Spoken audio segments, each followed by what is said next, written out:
معزز و مکرم حاضرین کرام و سامعین ذوی الاحترام، گزشتہ جمعوں میں ہم نے اس مہینے کی مناسبت سے سیدنا قطب الاقطاب قندیل نورانی محبوب سبحانی حضور غوث سمدانی رضی اللہ تعالی عنہ سیدنا عبد القادر الجیلانی رحمۃ اللہ علیہ کی کچھ باتوں کو سماعت کیا۔ ہم نے ایک جمعہ حضور کے بچپن کے بارے میں، آپ کے بچپن کے بارے میں سماعت کیا، پھر پچھلے جمعے ہم نے آپ کے علمی مقامات جو ہیں اس کے بارے میں ہم نے سماعت کیا کہ آپ کی علمی شان اور عظمت اور آپ کی جوانی کس طرح سے گزری۔ آج حضرت غوث اعظم رضی اللہ تعالی عنہ کے کچھ تعلیمات کو آپ کے سامنے ذکر کرنے کی میں کوشش کروں گا۔ اس سے میرا مطمع نظر یہی ہے کہ ہمارے دلوں کی اصلاح ہو، ہمارے اعمال کی اصلاح ہو۔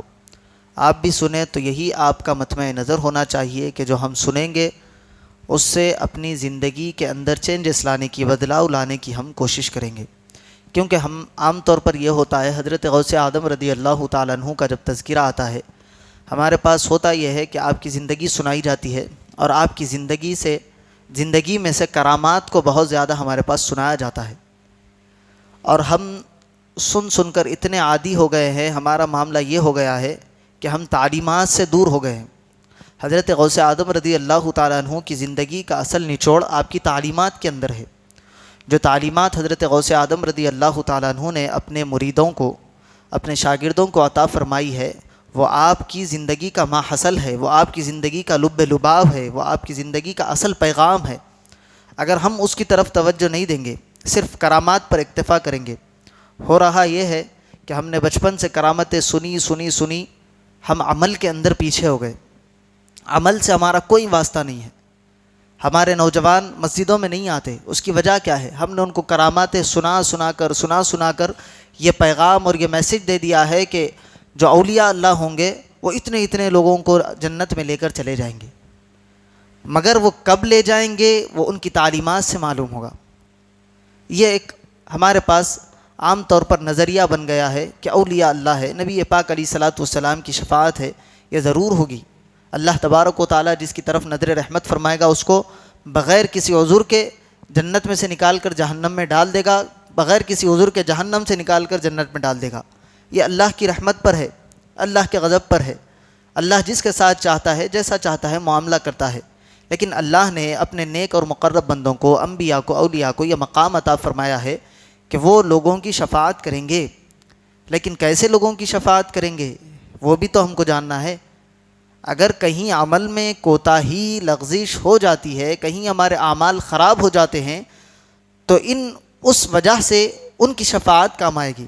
اگر عمل ہی نہیں ہوگا تو بغیر عمل کے جنت میں جانا ممکن نہیں ہے۔ یہ باتیں سمجھنے کی ہے، سمجھانے کی ہے۔ تو حضرت غوث اعظم رضی اللہ تعالیٰ عنہ کی ہم سیرت کو پڑھتے ہیں، آپ کی کتابوں کا مطالعہ کرتے ہیں۔ بالخصوص میں آپ سے بھی چاہوں گا کہ حضرت غوث اعظم رضی اللہ تعالیٰ عنہ کی غنیہ لطالب طریق الحق، یہ عربی میں کتاب ہے، اس کا اردو ترجمہ غنیۃ الطالبین کے نام سے آتا ہے، اس کتاب کو آپ حاصل کریں، اس کتاب کو پڑھیں۔ حضرت غوث اعظم رضی اللہ تعالیٰ عنہ نے تمام عقائد، تمام جو اسلام کے اہم بنیادی اصول ہیں اس کو اس کتاب کے اندر ذکر کیا۔ اس کے بعد آخر میں حضرت غوث اعظم رضی اللہ تعالیٰ عنہ نے اخلاقیات کے بارے میں ذکر کیا کہ ہم زندگی گزار رہے ہیں معاشرے کے اندر تو ہمارا کیا ماحول ہونا چاہیے۔ حضرت غوث اعظم رضی اللہ تعالیٰ عنہ کی زندگی کو ہم پڑھتے ہیں تو آپ کی زندگی کے اندر عبادتوں کے ساتھ حسن اخلاق، معاشرت، لوگوں کے ساتھ اچھا برتاؤ کرنا اور اپنے آپ کو لوگوں سے کم سمجھنا، یہ ساری چیزیں حضرت غوث اعظم رضی اللہ تعالیٰ عنہ کے اندر پائی جاتی تھی۔ اپنے آپ کو بڑا سمجھنا، خود پسندی جس کو کہتے ہیں، اس کو عربی میں عجب کہا جاتا ہے۔ اس کے بارے میں ہم حضرت غوث پاک رضی اللہ تعالیٰ عنہ کی تعلیمات کو پڑھتے ہیں تو پتہ چلتا ہے کہ حضرت غوث پاک رضی اللہ تعالیٰ عنہ نے کس طرح سے اس کے بارے میں ذکر کیا ہے۔ پہلے آپ کو میں قرآن مجید کی طرف لے کر چلتا ہوں۔ سورہ توبہ ہے، سورہ توبہ میں اللہ تبارک و تعالیٰ نے غزوہ حنین کا ذکر کیا۔ یہ غزوہ ہوا تھا پہلی بار ایسا تھا کہ مسلمانوں کی تعداد کافروں سے زیادہ تھی، ورنہ ہمیشہ ایسا ہوتا کہ کافروں کی تعداد زیادہ ہوتی، مسلمان کم ہوتے۔ ہم نے بدر میں دیکھا، احد میں دیکھا، بدر میں تو 313 تھے، سامنے 1000 کا لشکر تھا، لیکن اللہ تعالیٰ کی مدد اور نصرت آئی، اللہ تعالیٰ نے مسلمانوں کو کامیابی سے ہمکنار فرمایا۔ احد میں بھی ایک چھوٹی سی چوک ہوئی جس کی وجہ سے مسلمانوں کو اس کا خامیازہ بھگتنا پڑا، لیکن جنگ حنین میں یہ ہوا، غزوہ حنین میں، کہ مسلمانوں کی تعداد 12,000 تھی اور کافروں کی تعداد 8,000 تھی۔ تو اس مرتبہ مسلمانوں کے دل میں یہ خیال آیا کہ ہم 313 تھے تو ہم نے 1,000 کو چنے چبوائے ہوئے ہیں، اب تو ہم تعداد میں زیادہ ہیں، اب ہم 12,000 ہیں، تو سوچے کہ 8,000 کا کیا حشر کریں گے۔ یہ ان لوگوں کے دلوں میں خیال آیا، اللہ تبارک و تعالیٰ نے جنگ کا ماحول بدل دیا۔ معاملہ ایسا ہو گیا کہ جان بچا کر بھاگنے لگے۔ اس وقت کوئی کہیں گرا پڑا ہے، کہیں زخمی ہے، کسی کو کہیں مار لگا ہے، بہت بری حالت اس جنگ میں ہو گئی تھی، لیکن اس کے بعد اللہ تبارک و تعالیٰ کی مدد اور نصرت آئی، اللہ تبارک و تعالیٰ نے صحابہ کرام کو فتح سے ہمکنار کیا، لیکن بتا دیا کہ یہ سارا معاملہ اس لیے ہوا کیونکہ تم نے اپنے آپ کو بڑا سمجھا، کیونکہ تم نے اپنے آپ کو زیادہ سمجھا، تم نے اپنی عددی تعداد پر بھروسہ کیا۔ اصل تو معاملہ یہ ہونا چاہیے تھا کہ تم خالص نظر اللہ تبارک و تعالیٰ پر رکھتے، تمہارا مطمع نظر، تمہاری فکر صرف اللہ کی طرف ہونی چاہیے تھی، تم نے تعداد پر بھروسہ کیا۔ ہم نے بتا دیا کہ تعداد کچھ بھی نہیں ہے، جہاں اللہ کا حکم ہوتا ہے وہی معاملات ہوتے ہیں۔ تو حضرت غوث پاک رضی اللہ تعالیٰ عنہ کی تعلیمات کو جب ہم پڑھتے ہیں تو آپ کی تعلیمات کے اندر یہ خود پسندی کے بارے میں حضرت غوث پاک رضی اللہ تعالیٰ عنہ حضرت ابراہیم علیہ السلام کا ایک واقعہ ذکر کرتے ہیں۔ حضرت ابراہیم علیہ السلام اللہ تبارک و تعالیٰ کے خلیل ہے، نبی ہے، اور اللہ کے چہیتے نبیوں میں سے حضرت ابراہیم ہے۔ حضرت ابراہیم کا ایک واقعہ ذکر کرتے ہیں کہ حضرت ابراہیم ایک رات عبادت کے لیے کھڑے ہوئے، اور بڑی عبادت اس رات میں حضرت ابراہیم علیہ السلام نے کی، اور جب صبح کا وقت آیا تو حضرت ابراہیم علیہ السلام بڑے خوش ہوئے اور وہ اپنی عبادت پر مسرت کرنے لگے۔ مسرت کرتے کرتے خوشی میں حضرت ابراہیم علیہ السلام نے یہ جملہ کہہ دیا کہ ابراہیم کے رب کے جیسا کوئی رب نہیں ہے، اور بندوں میں ابراہیم کے جیسا کوئی بندہ نہیں ہے۔ یہ کلمہ حضرت ابراہیم علیہ السلام نے کہہ دیا۔ اس کے بعد حضرت ابراہیم علیہ السلام کی سیرت میں ایک خاص بات جو آپ کی سیرت کے اندر آتی ہے کہ آپ لوگوں کو کھانا کھلایا کرتے تھے، آپ مہمان نواز تھے۔ آپ جب بھی کھانا کھاتے تو کوئی وقت ایسا نہیں ہوتا جس میں آپ اپنے کھانے میں مہمان کو شامل نہیں کرتے۔ تو ہمیشہ آپ کا یہی معاملہ تھا کہ جب بھی دسترخوان بچھاتے آپ مہمان کو تلاش کرتے، اس کو لاتے، ساتھ میں بٹھا کر کھانا کھاتے۔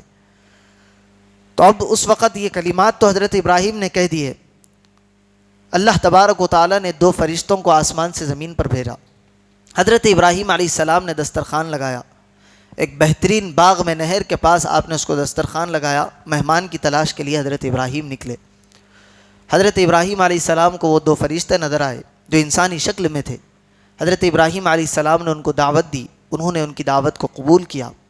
حضرت ابراہیم چلتے چلتے راستے میں کہنے لگے کہ آج ہم وہاں بیٹھ کر کھائیں گے، بڑا شاندار باغ ہے، بڑی بہترین، وہاں نیچے سے چشمہ بہہ رہا ہے میٹھے پانی کا۔ یہ حضرت ابراہیم کہتے ہوئے ان کو اس باغ میں دسترخوان کے پاس لے کر آئے۔ دسترخوان کے پاس لے کر آئے تو ہوا یہ کہ جس نہر کے بارے میں حضرت ابراہیم راستے میں ذکر کرتے آ رہے تھے، جس چشمے کے بارے میں، وہ چشمہ غائب ہے۔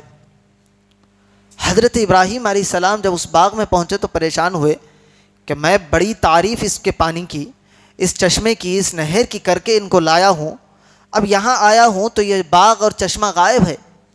اب دل ہی دل میں شرمندہ ہونے لگے، پریشان ہونے لگے، اللہ کی بارگاہ میں دعا کرنے لگے کہ مولا مجھے شرمندگی اور پریشانی اٹھانی پڑ رہی ہے، یہ جو چشمہ تو نے غائب کیا ہے اس کو ظاہر کر دے۔ اب اللہ سے دعا کرنے لگے، لیکن اللہ تبارک و تعالیٰ کی طرف سے کوئی جواب حضرت ابراہیم علیہ السلام کی طرف نہیں آ رہا تھا۔ حضرت ابراہیم سمجھ گئے کہ کہیں نہ کہیں مجھ سے کوئی غلطی ہو رہی ہے، کہیں نہ کہیں کچھ معاملہ خراب ہو رہا ہے۔ حضرت ابراہیم ان 2 لوگوں سے جو فرشتے تھے ان سے کہنے لگے کہ آپ اللہ کی بارگاہ میں ہاتھ اٹھا کر دعا کریں کہ اللہ تعالیٰ اس چشمے کو ظاہر کر دے۔ ان فرشتوں نے ہاتھ اٹھائی، اللہ کی بارگاہ میں دعا کی، جیسے ہی انہوں نے دعا کی، اللہ تعالیٰ نے جو چشمہ اوجھل ہو گیا تھا اس کو ظاہر کر دیا۔ تو حضرت ابراہیم علیہ السلام کا یہ واقعہ ذکر کر کے حضرت غوث اعظم رضی اللہ تعالیٰ عنہ فرماتے ہیں کہ اے لوگو، تم تھوڑی سی عبادت پر رش کرتے ہو، تم تھوڑے سے مال و دولت مل جانے پر اپنے آپ کو بہت بڑا سمجھتے ہو، ایک چھوٹا دنیا کا منصب مل جانے پر اپنی واہوائی بڑائی بیان کرنے لگتے ہو۔ اے لوگو سنو، وہ اللہ اپنے ابراہیم کے عجب کو، اپنی ابراہیم کی خود پسندی کو نہیں پسند فرماتا تو تمہاری خود پسندی کو کیسے فرمائے گا؟ وہ اللہ ابراہیم اگر خود پسندی کرتے ہیں، اپنے آپ کو اچھا سمجھتے ہیں، تو ابراہیم کی طرف نظر نہیں فرماتا، ابراہیم سے کلام بند کر دیتا ہے، تو ہماری اور تمہاری کیا اوقات ہے؟ یہ حضرت ابراہیم علیہ السلام کے واقعے سے حضرت غوث اعظم رضی اللہ تعالیٰ عنہ پیغام دے رہے ہیں۔ حضرت غوث اعظم رضی اللہ تعالیٰ عنہ جیسی شخصیت بتا رہی ہے کہ اللہ تبارک و تعالیٰ اس شخص کی طرف نظر نہیں فرماتا جو اپنے آپ کو بڑا سمجھتا ہے۔ کبریائی اسی کو سزاوار ہے جو دونوں جہانوں کا مالک و مولا ہے، جو پروردگار عالم ہے، اس کے علاوہ کسی کے سامنے کسی کو بڑائی بیان کرنے کا حق نہیں ہے۔ بڑائی اسی کی ہے، وہی سب سے بڑا ہے، وہی اللہ ہے، وہی اکبر ہے۔ یہ حضرت غوث اعظم رضی اللہ تعالیٰ عنہ نے اس واقعے سے ہم کو پیغام دیا۔ یہی بات ہے کہ میں بولنے والی ذات صرف اللہ کی ذات ہے، اس کے علاوہ کسی اور کی چلنے والی نہیں ہے۔ تو یہاں سے ہم کو پیغام ملتا ہے کہ چاہے کوئی چیز مل جائے، آپ کے پاس علم آ جائے، دولت آ جائے، منصب آ جائے، حضرت سلیمان علیہ السلام کا وہ جملہ ہماری زبانوں پر رہنا چاہیے۔ وہ کیا ہے؟ ھذا من فضل ربی، یہ میرے رب کا فضل ہے، مجھ میں کوئی کمال نہیں ہے۔ یہ بندے کے پاس آ جاتا ہے تو پھر اللہ تبارک و تعالیٰ اس کے لیے ترقیوں کے راستے کھولتا جاتا ہے۔ جب انسان کے پاس یہ آ جاتا ہے ھذا من فضل ربی، اس کے اندر میرا کمال نہیں ہے، محنت کرنا میرے بس میں تھا، میں نے محنت کی، اس کا پھل دینا اللہ تبارک و تعالیٰ کی طرف سے یہ آتا ہے، کیونکہ محنت تو ہزاروں کرتے ہیں۔ اگر محنت کرنے والے کو سب کچھ مل جاتا تو دنیا میں سب سے زیادہ مالدار مزدور ہوتا، صبح سے لے کر شام تک محنت کرتا ہے، لیکن کسی کے ہاتھ کے نیچے رہ کر محنت کرتا ہے۔ اتنی محنت کرنے کے باوجود بھی کچھ ٹکوں کا وہ محتاج ہو کر رہ جاتا ہے۔ تو محنت کرنے سے یہ چیزیں نہیں ملتی، یہ محض اللہ کی عطا اور اللہ کے فضل سے ملا کرتی ہے۔ ہر کسی کو علم آ جاتا تو ہر پڑھنے والا عالم بن جاتا، لیکن اللہ تبارک و تعالیٰ جس کو چاہتا ہے اپنے فضل سے اس کو علم عطا فرماتا ہے۔ محنت کرنا ایک امر ہے، ضروری کام ہے، یہ حکم ہے کہ محنت کرو۔ اب اس محنت کے اندر جتنا اخلاص ہوگا اللہ تبارک و تعالیٰ اس کی عطا میں بھی ویسے ہی ترقی عطا فرماتے جاتا ہے۔ ہمارا کام ہے کہ ہم کسی پوزیشن کے لیے، جاب کے لیے محنت کریں، وہ پوزیشن دینا، وہ جاب دینا، وہ کمال دینا، یہ اللہ تعالیٰ کے محض فضل سے ہے، اللہ کی عطا سے ہے۔ اگر اللہ نہیں چاہتا ہے کہ ہم کو منصب نہ ملے، اگر نہیں چاہتا تو ہم زندگی بھر اس کے پیچھے چلے جائے، وہ منصب کو ہم نہیں پا سکتے۔ اگر اللہ دینا چاہتا ہے تو آپ گھر بیٹھے بیٹھے آپ کو اللہ تعالیٰ راستے پیدا کر دیتا ہے۔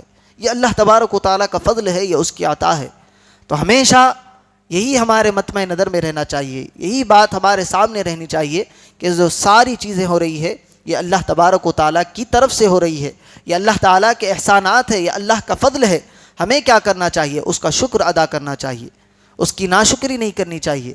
شکر ادا کرتے ہیں تو پھر اللہ تبارک و تعالیٰ اور مزید ترقی عطا فرماتا ہے۔ اللہ نے قرآن میں ارشاد فرمایا لئن شکرتم لازیدنکم، تم جتنا شکر ادا کرو گے اللہ تبارک و تعالیٰ تمہیں اور زیادہ عطا فرماتے جائے گا۔ شکر کے بارے میں حضرت غوث اعظم رضی اللہ تعالیٰ عنہ فرماتے ہیں کہ ہمارا شکر کیسا ہونا چاہیے۔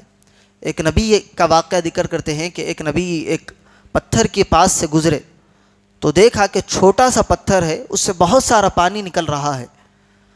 تو وہ اللہ کی طرف متوجہ ہوئے اور کہنے لگے کہ بار الہ، یہ چھوٹا سا پتھر ہے اور اس سے اتنا پانی نکل رہا ہے، مولا یہ وجہ کیا ہے؟ تو اللہ تبارک و تعالیٰ نے فرمایا کہ ہم پتھر کو گویائی دیتے ہیں، اے محبوب آپ اس سے پوچھ لیجئے، اے نبی آپ اس سے پوچھ لیجئے۔ وہ نبی اس پتھر کی طرف متوجہ ہوئے اور کہا کہ اے پتھر، تو دکھنے میں تو چھوٹا ہے لیکن تیرے اندر سے اتنا پانی کہاں سے نکل رہا ہے؟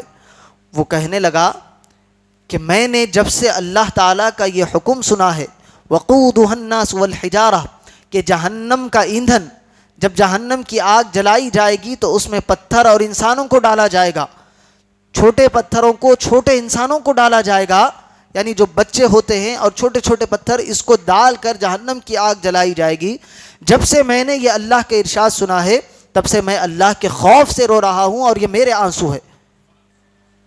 جب وہ نبی نے ان کلمات کو سنے کہ یہ پتھر اللہ کے خوف سے رو رہا ہے، اللہ کی بارگاہ میں ہاتھ اٹھایا اور دعا کی کہ مولا اس پتھر کو اس آگ سے بچا لے، اس کو جہنم کا ایندھن نہ بنا، اس کو اس سے محفوظ فرما لے۔ اللہ تبارک و تعالیٰ نے اپنے نبی کی طرف پیغام بھیجا کہ ہم نے آپ کی دعا کو قبول کر لی، کیونکہ پیغمبروں کی دعا مقبول ہوتی ہے۔ اللہ نے کہا کہ ہم نے آپ کی دعا کو قبول کر لیا اور اس پتھر کو اس سے محفوظ کر دیا۔ وہ نبی اپنے راستے پر چلے گئے۔ کچھ دنوں کے بعد، کچھ عرصے کے بعد وہ پلٹ کر آئے اسی پتھر کے پاس، تو دیکھا کہ اب پانی ڈبل آ رہا ہے۔ پہلے جتنی تیزی کے ساتھ وہ پانی نکل رہا تھا، ابل رہا تھا، اب اس کے اندر زیادتی ہو گئی ہے۔ وہ اس مقام پر پھر رک گئے اور اللہ کی طرف توجہ کی اور فرمایا کہ بار الہ، یہ تو پہلے خوف کے آنسو رویا کرتا تھا لیکن اتنی رفتار سے اس کا پانی نہیں نکلا کرتا تھا، وجہ کیا ہے کہ اس کے اندر سے اور زیادتی ہو گئی ہے۔ اللہ نے اپنے اس نبی سے کہا کہ اے محبوب آپ اسی سے پوچھ لیجئے، ہم اس کو پھر سے گویائی دے دیتے ہیں۔ وہ نبی اس پتھر کی طرف متوجہ ہوئے اور کہا کہ میں نے تو اللہ کی بارگاہ میں تیرے لیے دعا کی، اللہ نے تجھے اس سے امان بھی دے دی کہ تجھ کو جہنم کا ایندھن نہیں بنائے گا، پھر معاملہ کیا ہے کہ تو رکتا کیوں نہیں؟ وہ پتھر کہنے لگا کہ میں پہلے خوف سے رویا کرتا تھا اللہ کے، اب یہ میرے خوشی کے آنسو ہے، یہ میری مسرت کے آنسو ہے، میں اللہ تعالیٰ کا اس پر شکر کر رہا ہوں کہ اللہ تعالیٰ نے مجھے اس ایندھن سے محفوظ کر لیا، اس جہنم کی آگ سے مجھے اللہ نے محفوظ کر لیا۔ اس واقعے کو ذکر کرنے کے بعد حضرت غوث اعظم فرماتے ہیں کہ اس پتھر کے اظہار شکر کو دیکھیں اور ہم اپنی زندگیوں میں غور کریں۔ کیا ہم کبھی اللہ کی کوئی نعمت ملنے پر کیا اللہ کا شکر ادا کرتے ہیں؟ مال و دولت کے آنے پر کیا ہم اللہ کے قریب ہوتے ہیں یا اللہ سے دور ہو جاتے ہیں؟ ہمارا معاملہ برعکس ہے۔ جب تک مال و دولت نہیں ہوتا اللہ کے در سے لگے ہوتے ہیں، اللہ کی چوکھٹ پر بیٹھے ہوتے ہیں۔ جب اللہ تعالیٰ مال و دولت عطا فرما دیتا ہے تو پھر گناہوں کی طرف ہم چلے جاتے ہیں۔ یہ ہمارا حال ہے۔ یہاں سے پیغام دیا جا رہا ہے کہ اگر تم کو کوئی نعمت مل جائے تو پھر اس نعمت پر اللہ کا اور شکر ادا کرنا چاہیے، اور شکر ادا کرنا چاہیے۔ ایک واقعہ حضرت غوث پاک اسی شکر کے بیان میں ذکر کرتے ہیں کہ ایک صاحب تھے، ان کا بزرگ ہو گئے، 80-90 سال کی ان کی کچھ عمر ہو گئی، اور راستے میں کسی ایک بزرگ سے ان کی ملاقات ہوئی۔ سفر پر دونوں جا رہے تھے تو رات بھر وہ عبادت میں مصروف رہتے۔ سفر میں انہوں نے دیکھا کہ رات بھر عبادت کرتے ہیں، تو اس عبادت کے بارے میں انہوں نے پوچھا تو وہ بزرگ کہنے لگے کہ میں عالم شباب میں جب میں جوان تھا تو مجھے اپنے چچیری بہن سے محبت ہو گئی، چچا کی بیٹی سے، اور میں نے اللہ کی بارگاہ میں دعا کی اور اللہ تبارک و تعالیٰ نے میری دعا کو قبول کیا، اور وہ چچیری بہن بھی مجھ سے محبت کیا کرتی تھی۔ اللہ نے ہم دونوں کی شادی کرا دی۔ جب شادی ہوئی، جب ہم اپنے کمرے میں آئے تو اس نے کہا کہ اللہ نے ہماری محبت کو مکمل کیا، ہم دونوں کو ملا دیا، کیوں نہ ہم اس پر اللہ تعالیٰ کا شکر ادا کریں۔ میں نے اپنی زوجہ کے اس فرمان پر، ان کے اس بات پر ایگری ہوا، راضی ہوا، اور اللہ کی بارگاہ میں ہم دونوں کھڑے ہوئے۔ وہ رات ہے اور آج کی رات ہے، 70 یا 80 سال کا عرصہ گزر گیا، ہماری رات ایسے ہی گزر جاتی ہے۔ اب تک ہم نے ملاقات نہیں کی، ہم رات ہوتی ہے تو رب کی بارگاہ میں کھڑے ہو جاتے ہیں تو صبح تک کھڑے ہوتے ہیں۔ یہ شکر ہے ان کا، یہ ہمارے بزرگان دین کی تعلیم ہے، اور ہم ان تعلیمات سے بڑے دور ہیں۔ تو میں نے جو شروع میں کہا کہ ہمیں ضرورت ہے آج تعلیم کی۔ اگر میں آپ کے سامنے حضرت غوث پاک کی کرامتیں سناؤں، حضرت غوث پاک کی اتنی کرامتیں ہیں، اپنے تو اپنے غیر بھی آپ کی کرامتوں کو تسلیم کرتے ہیں۔ آپ ان کرامتوں کو سنیں گے، واہ واہ کہیں گے، سبحان اللہ کہیں گے اور چلے جائیں گے، لیکن حضرت غوث پاک کی زندگی سے ہم نے کیا سیکھا؟ یہ ہمارے دل اس سے خالی ہے، ہمارے ذہن اس سے خالی ہے۔ آج ضرورت ہے کہ حضرت غوث پاک کی تعلیمات کو پڑھا جائے، ان کی تعلیمات کو عام کیا جائے۔ حضرت غوث پاک رضی اللہ تعالیٰ عنہ اپنی تعلیمات سے بتا رہے ہیں کہ اپنی زندگی کے اندر شکر کو لے کے آؤ، شکر انسان کے پاس آتا ہے، اللہ تعالیٰ اس کو مزید ترقی عطا فرماتا ہے۔ یہ حضرت غوث پاک رضی اللہ تعالیٰ عنہ کی تعلیمات تھی۔ حضرت غوث پاک رضی اللہ تعالیٰ عنہ کی ایک اور تعلیم میں آپ کے سامنے ذکر کر کے اپنی گفتگو کو سمیٹ لیتا ہوں، اور انشاءاللہ آئندہ جمعہ بھی ہم اسی تسلسل کو آگے رکھیں گے۔ بہت ساری باتیں کہنے کے لیے ہے، بہت سارے پیغامات ہیں، لیکن وقت میں اتنی گنجائش نہیں ہے۔ حضرت غوث پاک رضی اللہ تعالیٰ عنہ فرماتے ہیں کہ اللہ تعالیٰ نے امت محمدیہ پر، ہماری شریعت، نبی پاک علیہ الصلوۃ والسلام کی شریعت پر کچھ چیزوں کو فرض بنایا، کچھ چیزوں کو واجب قرار دیا، کچھ چیزیں اس میں سنت ہے، کچھ مستحب ہے، کچھ مباح ہے۔ یہ حضرت غوث پاک رضی اللہ تعالیٰ عنہ ذکر کر کے فرماتے ہیں کہ جس کا جو درجہ ہے تم اس کو اسی درجے کے مطابق اس پر عمل کرو۔ جو فرض ہے تو اس کی اہمیت کو جانو اور اس کو ادا کرو، اگر کوئی واجب ہے تو اس کی اہمیت کو پہچانو اور اس کو پورا کرو، جو سنت ہے تو اس پر مداومت کرو، جو مستحب ہے، جو نفل ہے، اگر تمہارے بس میں ہے تو اس کو ادا کرو۔ لیکن یہ کلمات جب ہم پڑھتے ہیں اور ہم اپنی زندگی میں غور کرتے ہیں، میلاد کا منانا یہ مستحب عمل ہے، 11ویں کا منانا یہ مستحب عمل ہے، کریں گے تو ثواب ہے، نہیں کریں گے تو گناہ نہیں ہے، نہیں کریں گے تو اللہ میدان محشر میں پکڑ کر آپ کو یہ نہیں کہے گا کہ میلاد پر بتا اتنے پیسے کیوں خرچ نہیں کیا۔ یہ محبت کا معاملہ ہے، خرچ کریں گے تو اس کا ثواب اللہ تعالیٰ عطا فرمائے گا۔ جتنی اخلاص ہوگا، جتنا خلوص ہوگا، ویسا معاملہ اللہ تعالیٰ کے پاس ہمارا ہوگا۔ لیکن یہ کام ضروری نہیں ہے۔ لیکن ہمارے پاس کیا ہوا، ہم نے اس کی اتنی تعلیم دی کہ لوگوں نے اس کو دین سمجھ لیا۔ میلاد منانا ہی دین، 11ویں کرنا ہی دین۔ لیکن میلاد منانے والے، میلاد والے کا پیغام کیا ہے؟ میلاد والا جب مصطفیٰ آیا تو اس نے ہم کو کیا پیغام دیا؟ 11ویں والے بڑے پیر اس دنیا میں آئے تو ان کی کیا تعلیمات ہے؟ اس کی طرف ہماری توجہ نہیں ہوئی۔ یہ پیغامات حاصل کرنے کی ضرورت ہے۔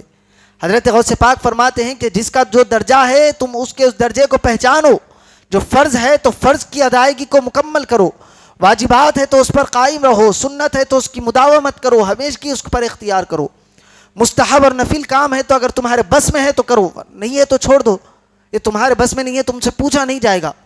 لیکن جو فرض ہے، جو واجب ہے، اگر وہ ادا نہیں کرو گے، اللہ تبارک و تعالیٰ کی بارگاہ میں حاضر ہوگے، اللہ تبارک و تعالیٰ کے پاس حساب دیے بغیر وہاں سے ہٹایا نہیں جائے گا۔ نمازیں ہم پر 5 وقت فرض کی گئی ہے، سوچے کہ ہم 11ویں بڑے احتشام کے ساتھ کرتے ہیں، بڑے فخر سے ہم اپنے گھروں پر جھنڈا لگاتے ہیں، لیکن حضرت غوث پاک کا فرمان کیا ہے نماز کے بارے میں؟ انشاءاللہ اس کو آئندہ جمعہ میں نماز کے بارے میں کیا اہمیت حضرت غوث پاک نے بتلائی ہے اس کو ہم ذکر کریں گے، اب وقت میں اتنی گنجائش نہیں۔ صرف ایک بات بتاتا ہوں، حضرت غوث پاک نے کیا فرمایا؟ جو انسان نمازوں کو چھوڑتا ہے، جو بے نمازی ہے، اس کا مسلمانوں سے کوئی تعلق نہیں ہے۔ اب اپنی زندگی میں غور کریں کہ ہم غوث پاک کے عاشق ہیں، ہم غوث پاک کے چاہنے والے ہیں، غوث پاک سے ہماری عقیدت اور محبت ہے، اور ہم کو نماز سے کتنی محبت ہے۔ کل ہم غوث پاک کے سامنے حاضر ہوں گے میدان محشر میں، کیا غوث پاک ہماری طرف نظر فرمائیں گے؟ جو غوث پاک یہ فرما رہے ہیں کہ جو بے نمازی ہے اس کا مسلمانوں سے کوئی تعلق نہیں ہے۔ یہاں تک حضرت غوث پاک نے فرمایا کہ جو بے نمازی ہے اس کے مسلمانوں کے قبرستان میں دفن کرنے کی بھی اجازت نہیں ہے۔ اب سوچے کہ ہم کس طرف جا رہے ہیں، کیا تعلیمات حضور غوث پاک کی ہے، کیا پیغام حضرت غوث پاک نے اپنی زندگی سے دیا، اور ہم کیا کر رہے ہیں۔ حضرت غوث پاک نے فرمایا، آگے آپ چلے، فرماتے ہیں کہ جس کا جو درجہ ہے اس درجے کے متعلق آپ عمل کریں۔ اس کے بعد آپ فرماتے ہیں کہ جو شخص فرض کی اہمیت کو چھوڑ دے اور نفل کی اہمیت کو زیادہ سمجھے، ہم نے یہی سمجھ لیا ہے میلاد کرنا اصل، 11ویں کرنا اصل۔ اگر میلاد کا جلسہ ہو، میں نے دیکھا ہے یہاں چورستے پر جلسہ ہوا، لائیو اس کا ٹیلی کاسٹ ہو رہا تھا، 4 بجے تک ہماری نوجوان نسل سامنے کی صفوں میں، کئی ایسے چہرے جو مسجد میں آتے ہیں میں جن کو دیکھتا ہوں، 4 بجے تک، وہ 4:30 تک غالباً جلسہ چلا، وہ اس جلسے میں بیٹھے رہے، جھوم رہے تھے، لیکن فجر کی نماز میں وہ سارے چہرے غائب، روزانہ آنے والے چہرے بھی غائب ہو گئے تھے۔ اب آپ بتائیں کہ جلسہ مستحب ہے یا جلسہ فرض ہے یا نماز فرض تھی؟ جلسہ آپ نہیں جاتے، آپ سو جاتے گھر میں، اللہ تعالیٰ آپ کو اس سے زیادہ ثواب عطا فرماتا، لیکن آپ جلسے میں گئے اور فرض چھوڑ دی، وہ جلسے میں جانے کا ثواب ایک طرف، یہ فرض چھوڑنے کا وبال ایک طرف ہوگا، یہ وبال اس پر غالب آ جائے گا، اس وبال سے ہم جان چھڑا نہیں سکیں گے۔ جلسے میں ہم نہیں گئے تو آپ کو یہ نہیں پوچھا جائے گا کہ تو جلسے میں کیوں نہیں گیا تھا، جلسے میں اتنی رات تک کیوں نہیں بیٹھا، اتنی نعتیں کیوں نہیں سنا، اتنے بیانات کیوں نہیں سنا، یہ سوال و جواب ہم سے ہونے والا نہیں ہے۔ بلکہ یہ سوال ہوگا کہ تو نے فجر کی نماز کیوں نہیں پڑھی. تو اس طرف ہم کو توجہ دینے کی ضرورت ہے. حضرت غوث پاک فرماتے ہیں کہ جو شخص فرض کی اہمیت کو نفل سے زیادہ اہمیت دے، نفل کو فرض سے زیادہ اہمیت دے، اس سے بڑا جاہل اور بیوقوف نہیں ہے. وہ اپنی زندگی کو جہالت میں گزار رہا ہے، وہ بیوقوف ہے، اس کی زندگی کا کوئی حاصل نہیں ہے جو فرض کی اہمیت کو کم سمجھے اور نفل کی اہمیت کو زیادہ سمجھے. اور آگے حضرت غوث پاک نے یہ جملہ بھی ارشاد فرمایا کہ وہ اللہ کا اور رسول اللہ کا باغی ہے، وہ بغاوت کرنے والا ہے، وہ دشمن ہے رسول اللہ کا اور اللہ کا، جو فرض کی اہمیت کو گھٹائے اور نفل کی اہمیت کو بڑھائے. تو حضرت غوث پاک کی یہ تعلیمات کو ہم سنیں اور اپنی زندگیوں کے اندر بدلاؤ لانے کی کوشش کریں کہ ہم غوث پاک کے عاشق ہیں تو یقیناً عشق کرے تو دل سے کرے، زبانی دعویٰ نہ ہو. رسول پاک سے بھی محبت ہے تو صرف زبانی محبت ہماری نہ ہو بلکہ ہماری زندگی کے اندر تبدیلی آئے. نبی پاک علیہ الصلاۃ والسلام کی سیرت پر ہم عمل پیرا ہونے والے بنے. غوث آدم نے ہم کو جو تعلیمات دی ہے ان تعلیمات کو ہم عام کرنے والے اور اس پر عمل کرنے والے بنے. تو آج ہم نے 3 تعلیمات کو حضرت غوث پاک کی سماعت کیا. ایک عجب ہے، خود پسندی، اپنے آپ کو پسند کرنا بند کرے. ہم کچھ نہیں ہے، ساری چیزیں اللہ کے حق میں ہے، اللہ ہی سب سے بڑا ہے، اللہ جو چاہتا ہے کرتا ہے، یہ چیز ہم اپنے اندر لائے.